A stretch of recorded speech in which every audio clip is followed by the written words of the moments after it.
Merci, Madame, Messieurs, de nous rester fidèles sur la télévision en grande vision, héritage bien sûr. Aujourd'hui, nous sommes dans un nouveau numéro de cette émission Entretien qui restera pour vous le directeur général AI de l'Autorité des régulations et des contrôles des assurances en République démocratique du Congo, Alain Kalinda, qui nous a fait honneur de nous recevoir. Monsieur Alain Kalinda, bienvenue dans cette émission. Merci beaucoup. Je peux m'estimer heureux de vous rencontrer aujourd'hui. Ben, si vous le pensez comme ça, ça me réjouit. Je m'en réjouis aussi. Voilà, pour commencer, c'est quoi l'ARCA? Alors l'ARCA, en sigle, en réalité, veut dire Autorité de régulation et de contrôle des assurances. Donc c'est une institution qui a pour mission, en réalité, comme l'indique sa dénomination, de réguler et de contrôler le secteur des assurances, secteur qui a été récemment libéralisé. En octobre 2017, vous prenez la tête de cette institution de l'État et en décembre, vous ouvrez donc la réception de demandes d'agrément. Qu'est-ce qu'on peut faire comme bilan à ce niveau-là? Alors, octobre 2017, ça paraît un peu loin, mais c'est important de nous ramener quand même pour indiquer les grandes étapes. D'abord, un élément contextuel. En octobre 2017, nous étions dans un contexte où le marché était libéralisé de manière formelle, mais de manière pratique, nous n'avions pas encore les effets concrets de la libéralisation.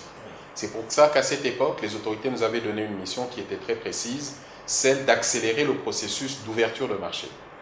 Et donc, en arrivant, la mission était très claire, avec un délai très bien fixé aussi par l'autorité qui a la charge du secteur des assurances, le ministère des Finances, nous avait demandé dans un délai de 45 jours de travailler de manière à ce que le marché soit ouvert. Pour ouvrir le marché, la première étape, à cette époque, était d'ouvrir les guichets, parce que nous avions plusieurs investisseurs qui attendaient la libéralisation, qui étaient déjà en République démocratique du Congo. Nous avions même des sociétés internationales qui étaient venues en République démocratique du Congo, qui étaient reparties parce que la libéralisation existait, mais les guichets de l'ARCA n'étaient pas ouverts. Donc notre première mission avait été celle d'ouvrir les guichets. Ça veut dire de permettre aux sociétés qui s'intéressent, les sociétés privées qui s'intéressent à entrer dans ce marché, à connaître quelles sont les conditions et à pouvoir venir déposer leur demande d'agrément. Donc ça, c'était la première étape, je dirais, que nous avions accomplie mi-décembre 2017 avec cette ouverture des guichets qui a permis aux sociétés de manière concrète de venir déposer leur dossier de demande d'agrément. Ce qui ouvrait en fait la porte et permettait à l'ARCA de pouvoir statuer et décider sur ce qui devait être fait. Alors là, je vais faire deux bonds importants. Après cette ouverture, qui était quand même significative, ça nous a permis tout au long de l'année 2018 d'analyser les dossiers, d'échanger avec les sociétés, parce qu'en réalité, les sociétés qui avaient soumissionné pour obtenir leur agrément n'avaient pas nécessairement au début bien compris la vision qui était celle qui était définie par la loi et les règlements que l'ARCA avait mis sur pied. Donc nous avons passé toute une année 2018 à recevoir les dossiers, à former les sociétés qui avaient effectué leur demande d'agrément, qui leur ont permis de soumettre des dossiers qui étaient complets. Donc ça, c'est une étape que nous avons eue sur l'année 2018. Deuxième étape importante, c'est que juste après l'ouverture des guichets, nous avons travaillé pour donner corps à l'ARCA. Ça veut dire engager du personnel dans un processus qui a été long, mais qui a été très rigoureux. Là, c'est pour juste Kinshasa. Ça, c'était juste pour Kinshasa, pour recruter le personnel professionnel de l'ARCA à travers un processus qui nous a permis aujourd'hui d'avoir un personnel qui est de qualité, engagé, formé. Et bon, fin 2018, nous avons pu avoir une idée très claire des sociétés qui pouvaient obtenir l'agrément parmi les différents soumissionnaires. Et la dernière grande étape que nous avons réalisée dans le premier trimestre 2019, c'est celle de l'ouverture effective du marché, avec l'agrément qui a été octroyé à de nouvelles sociétés d'assurance et également des autorisations qui ont été également accordées à des courtiers d'assurance qui sont aujourd'hui sur le marché. Donc je on peut dire, l'ARCA, elle a été créée pour quel objectif? Au regard de la loi, vous pouvez regarder l'article 395 du Code des assurances, a prévu en fait de mettre en place une autorité qui devait réguler et contrôler le secteur des assurances. Non seulement réguler, mais il faut contrôler également. Réguler, s'assurer que les équilibres sont en place au niveau du marché, que la législation est en phase avec les besoins du marché, mais également contrôler. Le contrôle porte sur tous les opérateurs qui sont autorisés par l'ARCA sur le marché. Ça veut dire les sociétés d'assurance. Ce sont des sociétés qui sont dans un secteur financier, qui prennent des engagements vis-à-vis des assurés et des bénéficiaires des contrats d'assurance. Il faut bien qu'il y ait une autorité qui surveille ces sociétés-là et qui s'assure que, à travers les activités que les sociétés mènent, nous, notre principale mission, en tant qu'autorité de régulation aussi, au regard de la loi, c'est d'assurer la protection des assurés et des bénéficiaires de contrats d'assurance. Ce qui est une nouveauté majeure dans cette libéralisation. Dans le marché que nous avions avant au niveau, le marché monopolistique, avec la société, une seule société qui opérait sur le marché, la Société Nationale, vous n'aviez pas, oui, la SONAS, vous n'aviez pas ce dispositif qui pouvait permettre aux assurés et aux bénéficiaires des contrats d'assurance d'avoir une tierce autorité vers laquelle se tourner en cas de difficulté. Et ça, c'est une nouveauté majeure dans le cadre de la libéralisation que nous avons aujourd'hui. Et on a deux parties. Ici, il y a les assureurs et les assurés. C'est comme ça que vous les appelez en tant que domaine, dans le domaine du secteur. Alors, l'ARCA est créé pour qui parmi les deux, dans les deux domaines?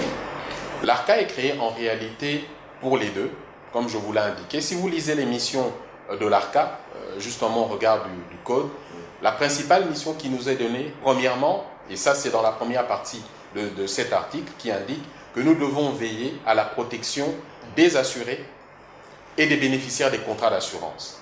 Ça c'est la mission principale que nous avons. S'assurer que les personnes qui bénéficient des contrats d'assurance avec les sociétés d'assurance sont protégées. Et donc ça c'est un travail que nous faisons de manière permanente. Et le deuxième volet de notre mission, c'est évidemment veiller à la solidité financière de tous les opérateurs d'assurance. Cela voudrait dire que nous contrôlons justement ces sociétés d'assurance de manière permanente pour nous assurer que ces sociétés ont constamment et en permanence les moyens de respecter leurs engagements et les contrats. Ça veut dire en réalité pour les sociétés d'assurance, leur principale mission, c'est lorsqu'il y a un sinistre qui survient, un individu prend un contrat avec une société d'assurance pour protéger sa maison ou pour une responsabilité civile relative à ses véhicules ou pour d'autres types d'assurances que la société pourrait protéger. Notre mission, c'est de nous assurer que la société d'assurance aura toujours la capacité de pouvoir payer le sinistre au cas où il survient.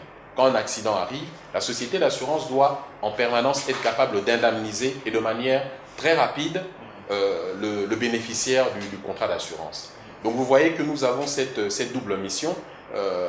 La loi l'établit de cette manière-là, mais nous avons nous une orientation prioritaire, c'est celle vraiment de travailler pour la protection des assurés. Donc si on comprend très bien, les assurés peuvent venir vous voir, vous, au cas où un assureur essayer d'aller au-delà de ses limites. Absolument. Et dans le dispositif que nous mettons en place aujourd'hui, lorsqu'il y a une difficulté sur le marché, qu'un assuré peut avoir un bénéficiaire d'un contrat d'assurance, effectivement, en cas de difficulté ou de non-respect des clauses d'un contrat qui ont été signées avec une société d'assurance, elle se tourne vers l'ARCA, qui rappellera à l'ordre la société d'assurance et l'obligera à respecter les conditions qu'elle a prises dans le contrat d'assurance à l'égard du bénéficiaire. Et donc l'assureur et l'assuré, ce sont les deux parties intégrantes de l'ARCA. Ce sont, je dirais oui, effectivement, des parties prenantes pour l'ARCA.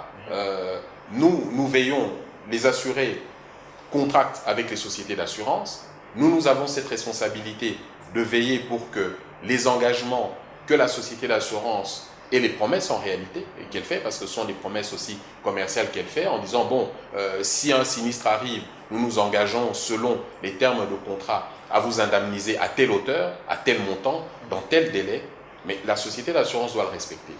Donc si en signant ce contrat, l'assuré rencontre des difficultés, elle peut se tourner vers l'ARCA pour dire, ben voilà, la société que vous avez agréée ne respecte pas ces conditions.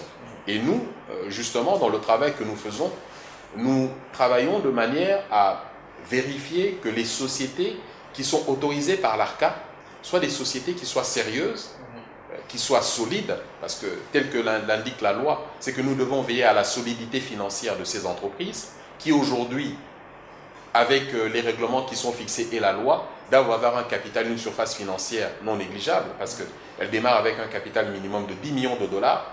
Et en plus, ces sociétés doivent mettre en place un dispositif qui les protège en ayant des traités avec des sociétés de réassurance. Donc ces sociétés-là, avant qu'elles n'entrent sur le marché, l'ARCA fait un travail important, minutieux, pour vérifier que les sociétés ont les moyens financiers, d'une part, mais que d'autre part, les dirigeants de cette entreprise que nous agréons sont des personnes qui sont sérieuses et qui n'ont pas de difficultés en termes d'être fichés au niveau de la Banque centrale ou sur le plan international avec des casiers judiciaires qui soient totalement vierges. Madame, Messieurs, je vous rappelle que vous êtes sur l'État Télévision et vous regardez votre émission Entretien qui reçoit pour vous Alain Kaninga, directeur général AI de l'ARCA. Il venait justement de parler du code des assurances. Vous allez le voir, c'est donc ces documents publiés au journal officiel par l'État congolais. C'est donc loi numéro 15/005 du 17 mars 2015 portant code des assurances en République démocratique du Congo, l'ARCA, qui dépend d'ailleurs du ministère des Finances ici en République démocratique du Congo. Est-ce qu'on peut dire aujourd'hui que l'ARCA, M. Kaninga, peut devenir à la longue une régie financière pour la République démocratique du Congo si seulement tout marche à merveille? Alors, si vous le dites de manière schématisée, je crois que les régies financières sont dans un régime qui est spécifique, avec des missions qui leur sont octroyées, c'est-à-dire mobiliser les recettes de l'État pour financer le budget de l'État. Nous avons une mission en tant qu'autorité de régulation qui joue sur un volet financier, mais qui beaucoup plus a comme impact de participer au financement du développement de l'économie. Ça veut dire qu'à travers le secteur des assurances, comme cela existe sur le plan mondial, l'épargne, il y a une épargne importante qui est mobilisée dans les différents contrats d'assurance que les sociétés d'assurance ont avec les bénéficiaires. Nous allons aujourd'hui canaliser des flux financiers importants et ces flux financiers sont mis à la disposition de l'économie. Et donc, à travers ces flux financiers, nous participons également au financement de l'économie parce que cette manne qui est mobilisée, cette épargne qui est mobilisée à travers le secteur des assurances, c'est généralement des ressources financières qui peuvent participer à des financements à plus long terme et à des conditions beaucoup plus intéressantes.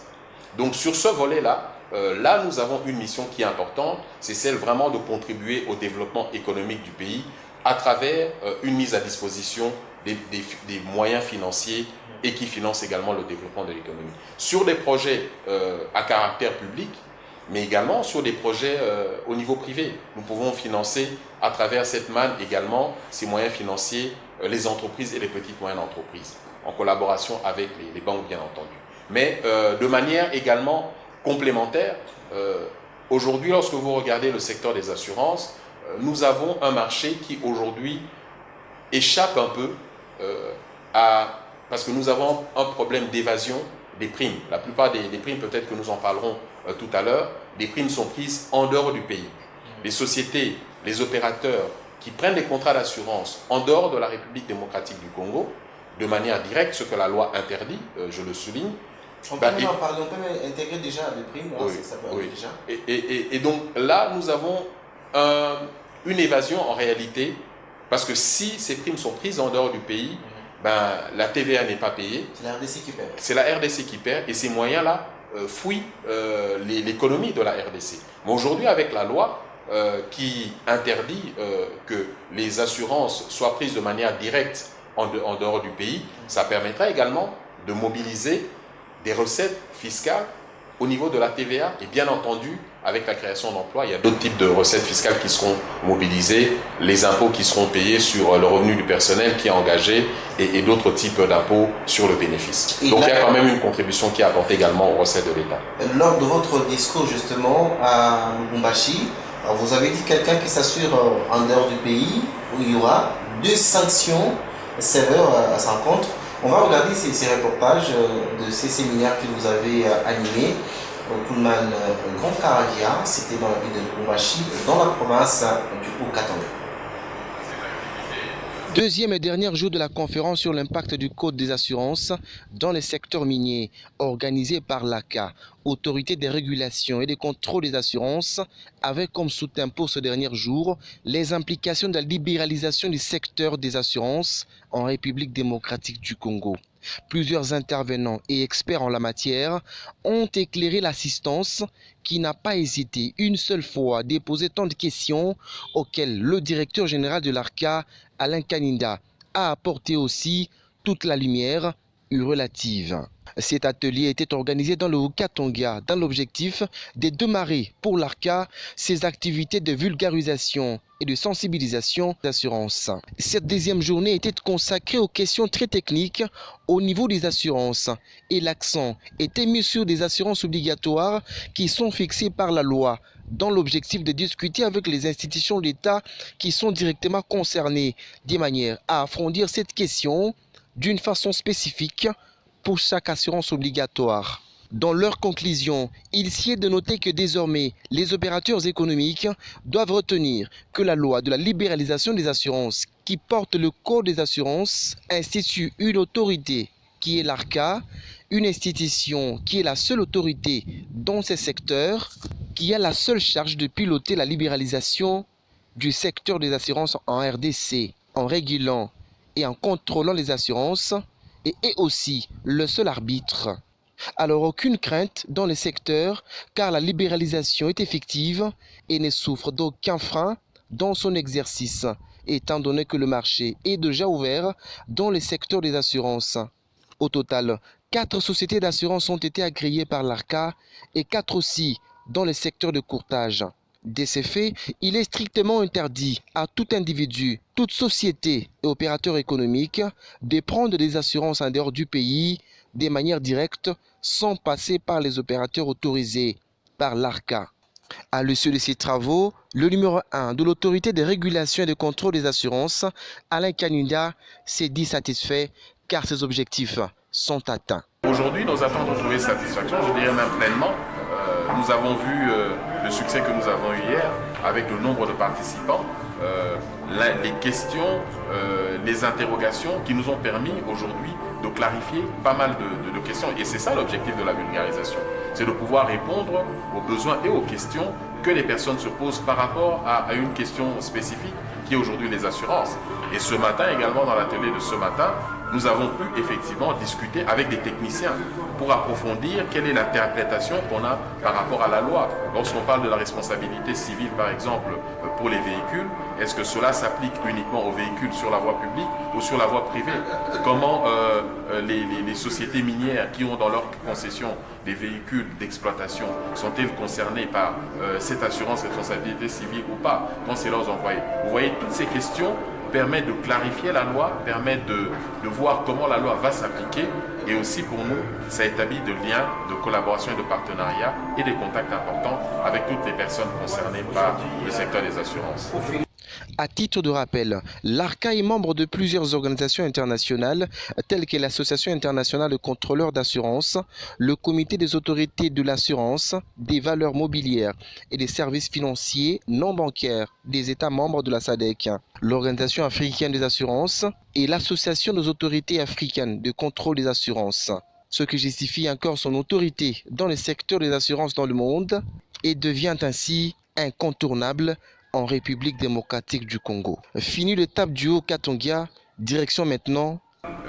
Pour des questions d'agenda, demain nous allons présenter nos civilités à son Excellence Monsieur le Gouverneur de l'Alaba, Excellence Mouyège, certainement mettre en plan les activités qui vont être faites également dans cette grande province du Grand Katanga qui est le Lualaba. Et d'autres provinces seront aussi concernées dans le tout prochain jour. Monsieur le directeur, vous venez de voir ce reportage. Vous êtes un peu dur, on peut le dire comme ça, avec tous ceux-là qui veulent œuvrer dans le secteur des assurances. Des sanctions seront derrière eux. Oui, certains trouvent que je fais beaucoup de pédagogie Mais je dis, la loi, elle est ce qu'elle est.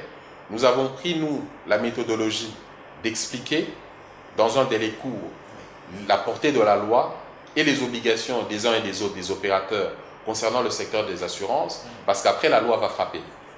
Et donc là, évidemment, l'explication que nous avions donnée à travers ce séminaire à Lubumbashi, qui accompagne toutes les activités que nous avons aujourd'hui au niveau de la vulgarisation que nous faisons, c'est de faire comprendre aux opérateurs quelle est la portée de la loi. Et cela se résume dans l'article 286 du Code des assurances qui, je paraphrase, stipule qu'il est aujourd'hui interdit à tout opérateur économique de prendre des assurances directes en dehors de la République démocratique du Congo lorsque vous avez votre risque qui est localisé ici dans notre pays. Que ce soit un risque qui concerne une personne, un bien ou une responsabilité diverse, vous ne pouvez pas contracter de manière directe avec une société d'assurance qui n'est pas basée en République démocratique du Congo, d'une part, et d'autre part, si vous le faites avec une société en République démocratique du Congo, elle doit être reconnue par l'ARCA.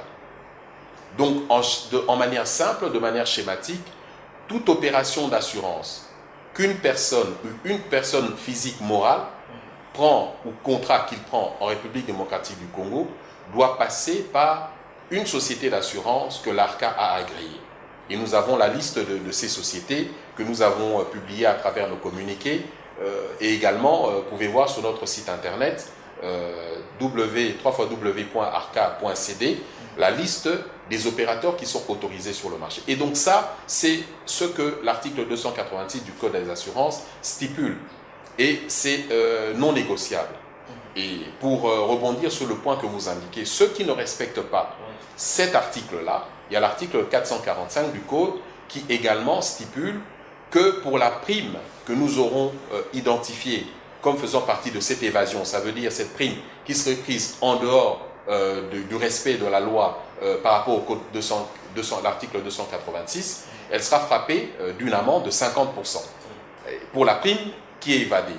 Et si il y a récidive, cette amende peut monter à 100% à l'égard de l'opérateur qui aurait décidé de contracter avec une société non agréée par l'ARCA ou qui est en dehors de la République démocratique du Congo. Et c'est là que vous avez besoin des instances juridiques de notre pays qui interviennent dans votre mission.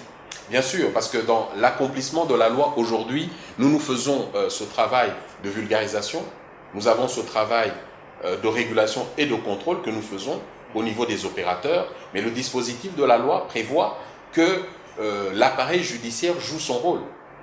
Aujourd'hui, le pouvoir de coercition et de pouvoir frapper ceux qui seront en infraction vis-à-vis de la loi, c'est le pouvoir judiciaire. Et pour cela, nous avons fait, nous, toujours dans cette démarche pédagogique et d'information, un travail en amont pour informer les autorités judiciaires, notamment le premier président de la Cour de cassation. Nous avions également été accueillis par le procureur général près la Cour de cassation pour leur expliquer la portée de la loi et solliciter leur collaboration et leur accompagnement dans l'application et dans le respect de la loi. Et nous avons été accueillis chaleureusement par ces deux autorités du pouvoir judiciaire et qui sont disposées également à accompagner l'ARCA pour que la loi soit respectée et que la loi soit respectée dans son intégralité. Alors, une question me vient pour savoir aujourd'hui combien de sociétés ont été agréées par l'ARCA et sur base de quoi? Aujourd'hui, au niveau des opérateurs qui sont sur le marché, comme je vous l'ai indiqué, dans le premier trimestre de cette année 2019, exactement le 27 mars 2019, l'ARCA a agréé 4 sociétés d'assurance. Il y a parmi les 4 sociétés d'assurance, il y a 3 sociétés qui ont sollicité un agrément pour la branche non-vie et une société qui également a été agréée comme société dans la branche vie. Et aujourd'hui également, nous avons 4 sociétés de courtage, des courtiers d'assurance, qui ont été autorisées depuis le mois de mars 2019. Comme je vous l'ai indiqué également, la loi aujourd'hui impose à ces sociétés d'avoir une surface financière. Et à travers la loi et le règlement au niveau de l'ARCA, nous avons demandé à toutes les sociétés d'assurance de mobiliser un capital minimum de 10 millions de dollars. ceux qui démontrent leur solidité financière, d'une part. Mais aussi, non seulement cela, nous avons demandé à ces sociétés de nous montrer, parce que bon, l'assurance, c'est un principe de partage de risques. Les sociétés d'assurance ne peuvent pas porter l'intégralité des risques qu'elles contractent au niveau de la République démocratique du Congo. Raison pour laquelle nous avons demandé qu'elles aient dans leur accompagnement des sociétés de réassurance qui ont une solidité également et une notoriété internationale avec une notation qui est reconnue sur la place financière internationale.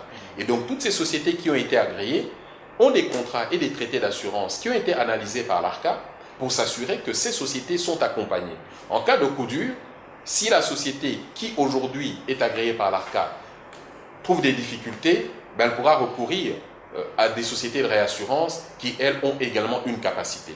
Donc aujourd'hui, nous avons sur le plan local une capacité financière de pouvoir accompagner les opérateurs et de pouvoir porter tous les types de risques, aussi importants soient-ils, que les sociétés locales peuvent également couvrir. Donc, nous avons sur le marché aujourd'hui 4 sociétés d'assurance qui ont été agréées, plus la société nationale, la SONAS, qui opère. Donc, ça nous fait 5 sociétés d'assurance qui opèrent sur le marché. Et également, nous avons 4 sociétés de courtage, ce qui fait au total 9 opérateurs aujourd'hui qui sont présentes sur notre marché. Vous avez bien fait de soulever la question de la SONAS. On peut savoir, est-ce que la SONAS est aussi contrôlée par l'ARCA? Oui, tout à fait, parce qu'aujourd'hui, la SONAS... Est-ce qu'elle est comme toutes les sociétés d'assurance? Exactement. La société nationale, aujourd'hui, le monopole n'existe plus. Le monopole n'existant plus, par l'avènement de la loi, la société nationale se retrouve égale à toutes les autres sociétés d'assurance qui fonctionnent sur le marché. Mais cela grâce à la libéralisation de ces secteurs. Grâce à la libéralisation de ce secteur, et elle également, à l'instar de toutes les autres sociétés, est sous le contrôle et la régulation qui est portée par l'ARCA, qui en réalité est la seule autorité, je dirais, suprême dans le domaine des assurances en République démocratique du Congo, et que la loi établit comme telle. Il y a l'assurance qu'on appelle l'assurance vie, l'assurance dans les secteurs miniers, l'assurance dans les secteurs bancaires. Comment on peut s'assurer dans ces secteurs-là? Alors, au niveau je prendrais pour le secteur minier, c'est vrai qu'au niveau du secteur minier, il y a plusieurs types de risques qui sont couverts. Il y a des risques spécifiques que les sociétés d'assurance, que les sociétés minières ont, qui sont des grands risques. Mais aujourd'hui, quels que soient les grands risques, ce que nous disons même aux opérateurs miniers, vous pouvez vous assurer, aujourd'hui vous avez ce réflexe de vous assurer à l'étranger, peut-être pour des raisons propres ou pour des raisons d'organisation interne, mais aujourd'hui la loi vous oblige à passer par les sociétés locales. Et ces sociétés locales d'assurance sont, à l'instar des sociétés à l'étranger, capables de porter vos risques. Parce que et les sociétés d'assurance locales et les sociétés auxquelles vous recourez en direct à l'extérieur du pays, recourent toutes ces sociétés aux mêmes grandes sociétés de réassurance qui aujourd'hui sont présentes en République démocratique du Congo, en accompagnant les sociétés d'assurance que nous avons agréées. Donc sur le plan minier, quels que soient les types de risques que vous avez, les sociétés aujourd'hui locales qui existent d'assurance que nous avons agréées ont la capacité de vous accompagner. Dans le secteur bancaire également, nous disons aux opérateurs bancaires aussi, les banques, je ne prends pas les banques dans le volet de partenaires avec le secteur des assurances pour la gestion des fonds et de l'épargne qui est mobilisée par le secteur, mais même au niveau bancaire aussi, en tant qu'opérateurs, ben, elles peuvent également travailler, elles sont également obligées de travailler avec les mêmes sociétés d'assurance qui sont aujourd'hui opérationnelles en République démocratique du Congo et qui démontrent et qui portent également toutes les capacités de pouvoir les accompagner correctement. Et combien d'assurances sont obligatoires? Aujourd'hui, au niveau d'assurance obligatoire, conformément à la loi, il y a 6 assurances obligatoires qui sont définies par la loi. Il y a l'assurance que nous connaissons tous, qui est celle de la responsabilité civile par rapport aux automobiles. Nous avons l'assurance incendie, qui est une assurance obligatoire, l'assurance liée au transport aérien, qui est une assurance obligatoire pour tous les transports par voie maritime, fluviaux, lacustre, qui sont également une assurance obligatoire. Nous avons l'assurance faculté à l'importation, qui est également une assurance obligatoire. Et enfin, nous avons l'assurance qui porte sur la construction, qui est également une assurance obligatoire. Aujourd'hui, si une société ou une autre refusait de s'assurer, y a-t-il des sanctions qui peuvent s'en suivre? Oui, comme je l'ai indiqué, on peut regarder de manière pratique et détaillée au niveau de la loi quelles sont les sanctions qui sont portées par rapport aux différents individus qui ne s'assuraient pas, mais il y a également des sanctions qui sont prévues par la loi pour le non-respect des assurances qui sont établies et affichées comme obligatoires. Donc, il est aussi obligatoire dans certains niveaux, au niveau de certains secteurs aussi, que les sociétés s'assurent pour assurer même l'avenir de leur société et ça va à leur bénéfice. Oui, bien sûr, parce que le principe ici des assurances, lorsque vous prenez le principe des assurances sur la responsabilité civile, ben, ça vous permet aujourd'hui de vous protéger contre les dégâts que vous allez causer vis-à-vis des tiers, que ce soit sur la responsabilité civile auto, un accident que vous pouvez causer en cours de route, indépendamment de votre volonté, mais les dégâts que vous causez, vous devez pouvoir les réparer. C'est ça le rôle que les assurances jouent. Et la loi rend ça obligatoire parce que là, nous exposons à la vie des gens que vous pouvez atteindre. Idem pour l'incendie, pour ne citer que ces deux assurances. Un incendie n'est jamais provoqué de manière volontaire, de manière générale. Ce n'est jamais de manière volontaire, mais les dégâts sont généralement beaucoup plus importants. Comment vous protéger ceux qui vont subir les dégâts que vous causez, que vous leur causez de manière involontaire? Donc ça, ce sont des assurances qui sont obligatoires. Vous avez un bâtiment, vous devez également vous assurer de manière obligatoire contre un incendie qui pourrait surgir. Donc si vous ne le respectez pas, là effectivement la loi peut frapper, va frapper. Dans les secteurs qui est du vôtre, vous pensez que dans le domaine de la responsabilité des entreprises d'assurance et les assurés eux-mêmes, lorsqu'il y a conflit entre les deux parties, est-ce que vous pouvez intervenir comme arbitre? En réalité, c'est ça notre mission principale. Ce que nous disons aujourd'hui, dans le travail que nous faisons, nous expliquons à nos compatriotes, aux opérateurs économiques, aujourd'hui le contexte sur le secteur des assurances est un contexte qui est nouveau. La libéralisation apporte beaucoup d'avantages par rapport au contexte que nous avions de monopole. Premièrement, vous avez plusieurs sociétés d'assurance qui existent, qui sont là localement et qui proposent plusieurs types de produits.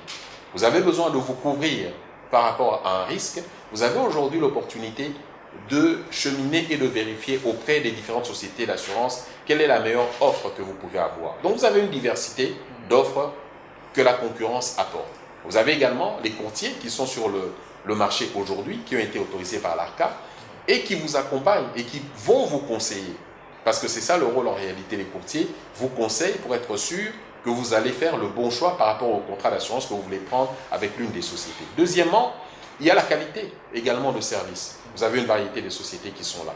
Et comme vous l'avez indiqué, aujourd'hui également, avec la libéralisation, vous avez plusieurs acteurs qui sont sur le terrain, qui sont des acteurs qui ont été contrôlés, dont le sérieux et la capacité financière a été vérifié en amont par l'ARCA et qui leur a permis de travailler. Donc vous avez a priori des sociétés qui ont une solidité financière, qui sont opérationnelles sur le marché. Et pour terminer, un avantage important également, qui est non négligeable, c'est le fait, comme vous l'avez indiqué, en cas de conflit, si vous n'êtes pas satisfait avec la qualité de service que vous recevez ou le non-respect des engagements pris par la société d'assurance, vous vous tournez vers l'autorité de régulation et de contrôle des assurances, qui est l'ARCA, qui va trancher et qui va également sévir en cas de non-respect par la société d'assurance. Dans les missions qui sont les vôtres, bien sûr, vous êtes sortis comme ça, vous êtes arrivés, l'ARCA est né justement par la loi qui autorise la libéralisation de ces secteurs. Y a-t-il quand même des difficultés que vous avez rencontrées pour instaurer cette institution? Bon, au-delà, je dirais, des difficultés d'ordre pratique, matériel pour l'organisation, pour l'installation de la société, oui, ça c'est des difficultés pour toute entreprise qui démarre, pour toute institution qui démarre. Vous devez définir la voie qui est la bonne. Vous devez arriver à répondre aux attentes, je dirais, des personnes directement intéressées, comme je vous l'ai indiqué. Plusieurs investisseurs attendaient depuis longtemps l'avènement de l'ARCA pour pouvoir déposer leur dossier, pouvoir être opérationnel sur le marché. Mais une difficulté qui reste, je ne dirais pas en réalité une vraie difficulté, c'est l'énormité de la tâche, parce que aujourd'hui nous devons arriver à expliquer ce qu'est la loi, nous devons arriver à expliquer ce que sont les assurances et le bien fondé de ces assurances. Et également arriver à atteindre, nous avons un pays qui est gigantesque, qui est vaste. Comment arriver à... Aujourd'hui, nous faisons beaucoup d'activités à Kinshasa, nous avons commencé au niveau du Grand Katanga, nous devons aller à l'est du pays. C'est plutôt cette difficulté sur le plan de la dimension du pays et temporelle d'arriver à disséminer l'information au même moment. C'est plutôt ces aspects-là qui sont beaucoup plus difficiles, mais nous avons eu l'approche d'être pragmatique. Nous allons au fur et à mesure et nous faisons le maximum en utilisant toutes les possibilités, les nouvelles technologies de l'information pour que l'information circule au niveau de tout le pays. Est-ce que l'assurance est égale aux taxes? C'est la même chose? Non, pas du tout, parce que au niveau des taxes, si c'est une taxe qui est imposée par la loi, au moment où vous êtes assujetti, vous avez l'obligation de payer la taxe pour rester un citoyen civique. En dehors des assurances qui sont obligatoires, telles que je vous l'ai indiqué, là non plus, ce ne sont pas les taxes, mais là, c'est plutôt l'État, à travers la loi, qui vous demande, qui vous oblige à vous responsabiliser.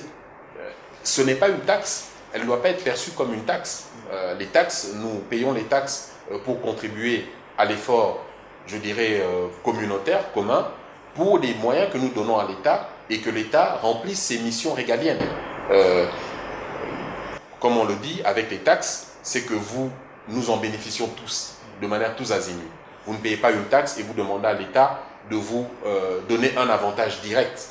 Mais par contre, des assurances qui sont aujourd'hui obligatoires, la loi vous oblige à vous protéger. Et si vous avez un dégât que vous commettez dans ce cadre-là, la société d'assurance vous accompagnera individuellement. Donc ce n'est pas une taxe, elle peut être mal comprise, mais ce n'est pas une taxe, c'est simplement une responsabilité que l'État vous oblige à prendre pour vous protéger. Voilà. Nous recevons pour vous, madame, messieurs, dans cette émission Entretien. Je vous rappelle que vous êtes sur Héritage Télévision. Nous recevons pour vous le directeur général de l'ARCA, autorité des régulations et des contrôles des assurances en République démocratique du Congo, Alain Kredida. Une question est de savoir, depuis 2016, vous êtes présent ici à Kinshasa, la capitale. À quand l'installation de l'ARCA dans les provinces? Oui, c'est une question qui nous est souvent posée lorsque nous faisons nos missions en province, telles que nous les avions faites récemment dans le Grand Katanga. Nous avons été à Lubumbashi, dans le Haut-Katanga. Nous revenons de Kolwezi, dans la province du Lualaba. On sent qu'il y a un besoin d'information, mais également d'un besoin d'accompagnement pour les autorités provinciales qui ont besoin de cette présence-là, parce que c'est quand même aussi un impact économique que les assurances apportent. Et cette question nous est souvent posée. Mais quand est-ce que vous allez venir ici et vous installer? Donc c'est une question que nous avions portée au niveau de notre conseil d'administration pour en discuter et faire comprendre la nécessité et l'urgence de réfléchir dans notre stratégie de déploiement. Si cela peut se faire, comment nous pouvons garantir cette présence pour pouvoir accompagner les autorités qui en ont exprimé le besoin, mais aussi dans les autres économies qui en ont besoin aussi de manière rapide. Donc aujourd'hui, je n'ai pas une réponse, précise là-dessus, simplement vous dire que c'est un point qui a été porté au niveau de notre conseil d'administration, qui est en train d'être analysé et de voir évidemment dans les projections que nous avons, quelle orientation, quelle option stratégique le conseil d'administration prendra par rapport à cette question spécifique. Et si seulement vous avez l'autorisation ou tout ce qu'il vous faut pour installer l'ARCA dans les provinces, quelles sont les provinces prioritaires? Écoutez, ça c'est une question qui qui est, je dirais, un peu difficile. Mais de manière schématique, aujourd'hui, nous avons suivi la logique qui est celle un peu de la logique d'accompagnement sur le plan économique et sur le plan social. Nous avons commencé avec la province, comme je l'indique, au niveau du Grand Katanga, en allant dans le Haut-Katanga et en allant dans le Lualaba. Il y a encore les 2 autres provinces qui doivent être couvertes au niveau du Grand Katanga. Parce que là, ce qui nous avait interpellé, c'est le fait que c'est une province à caractère essentiellement sur le plan économique minier, et les grands opérateurs aujourd'hui économiques sont dans le secteur minier, et qui est le secteur en fait qui tire et qui porte notre économie.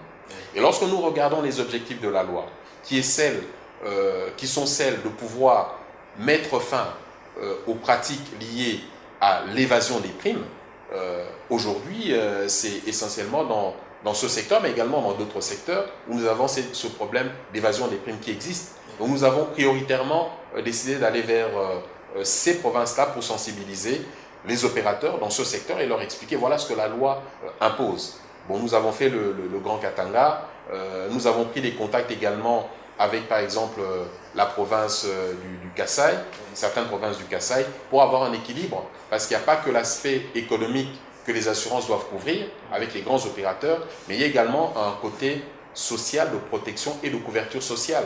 Donc là également, nous devons aller vers des populations qui en ont besoin sur le plan social, à travers peut-être tout ce que les assurances inclusives peuvent offrir, pouvoir permettre aux populations qui ont des bas revenus d'être également couverts avec des produits d'assurance adaptés. Quel message pouvez-vous donner aux assureurs et aux assurés? Aujourd'hui, je dirais principalement 2 messages. D'abord, au niveau des assurés et des bénéficiaires des contrats d'assurance, pour les rassurer et les encourager à faire confiance à ce nouveau marché libéralisé.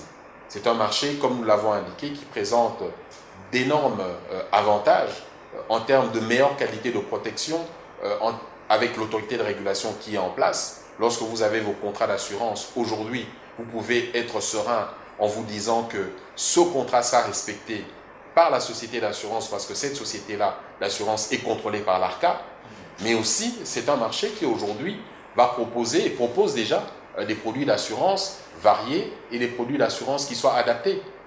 Donc ça, c'est un élément important, et encourager, disons, nos compatriotes à aller vers ces sociétés d'assurance et surtout à s'assurer pour se prémunir contre des risques que nous ne maîtrisons pas toujours.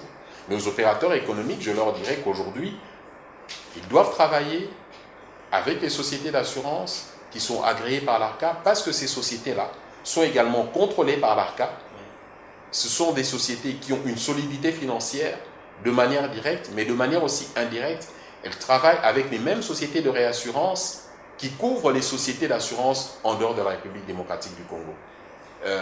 Et donc nous avons un marché qui est aujourd'hui dynamique, et pour les opérateurs privés et pour les opérateurs économiques, personnes morales, avec un marché qui est dynamique. Et donc c'est sur ce marché-là que nous encourageons nos compatriotes et les opérateurs à travailler. Parce que en développant le secteur des assurances, à travers leur contribution, à travers leur engagement, à travers avec le marché local, nous contribuons aussi à soutenir le développement économique de notre pays. Ali Kanina, merci de nous avoir reçus dans vos bureaux. Merci à vous pour l'intérêt, je crois, manifeste et soutenu que vous avez en tout cas manifesté à l'égard de l'autorité de régulation. Et je tiens à vous remercier particulièrement pour votre disponibilité, votre patience. Ça n'a pas été évident de pouvoir organiser cette émission, mais je vous remercie aussi, ainsi que tous les promoteurs de cette chaîne de télévision, avec cette volonté de nous accompagner. Nous avons besoin de vous pour justement porter la voix de l'ARCA. Ça aussi, c'est un engagement qui est patriotique, parce qu'à travers votre chaîne, nous touchons également plusieurs personnes qui vont découvrir aussi le secteur des assurances, et c'est nous qui vous en sommes infiniment reconnaissants. Merci. Merci à vous. Madame, Messieurs, merci à vous également de nous avoir regardés. C'était l'émission Entretien qui a reçu pour vous Alain Kanina, qui est directeur général AI de l'autorité de régulation et des contrôles des assurances en République démocratique du Congo. On va se retrouver dans un nouveau numéro d'entretien, cela avec beaucoup de plaisir.